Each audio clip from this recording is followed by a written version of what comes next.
it's Shakespeare's African play. Get rid of a leader. Who do you put in its place?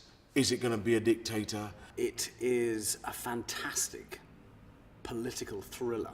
The violent political machinations, they're not just about personality. This is life and death. Nelson Mandela had this copy of Shakespeare on Robben Island. It belonged to one of the Indian ANC inmates called Sonny Venkaratnam. Mandela himself had underlined these lines of Julius Caesar. Cowards die many times before their deaths. The valiant never taste of death but once. It seems to me most strange that men should fear, seeing that death, a necessary end, will come when it will come. John Carney said to me, I said to him, why is this play so often done in Africa?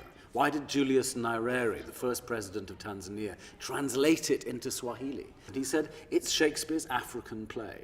That really struck a chord with me. It made me think of how the play had resonated for Mandela, how the play must have said something to Julius Nyerere. Countries all over Africa from the late 50s, early 60s were getting rid of the yoke of the colonial rule, gaining independence, and how that independence led people to seize power on certain occasions or pull power to themselves in one-party states, how frequently those dictators were overthrown, how the regime change turned often into civil war. Most politics happen over a very long sweep of history, particularly in the West.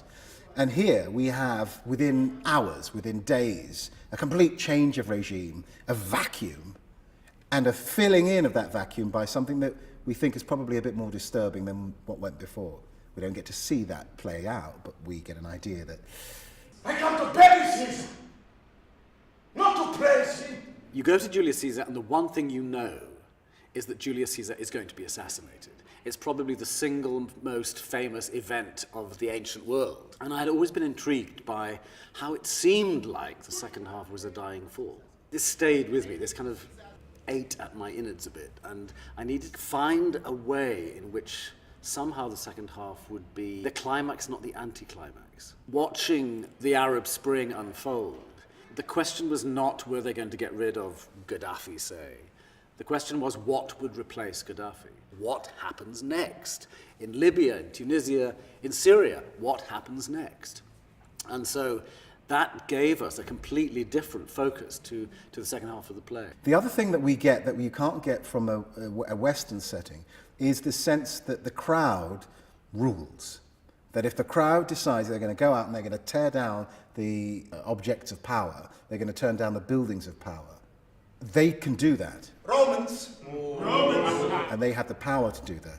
Whereas I don't think we really have that in the West. We can smash a few windows and we can, get a few trainers. But the actual focused, politicized crowd is not a very Western idea. I always say a good idea fires on 4 cylinders. This one just seems to be firing on all 4 of them. There's something about the actors that we've got, the context of the play itself. There's quite a lot to do. We have to rehearse it, film it, go back into rehearsal, open it in the theatre, to the West End, take it on tour, and yeah, so there's quite a lot on my plate. In fact, that reminds me, I think I better go.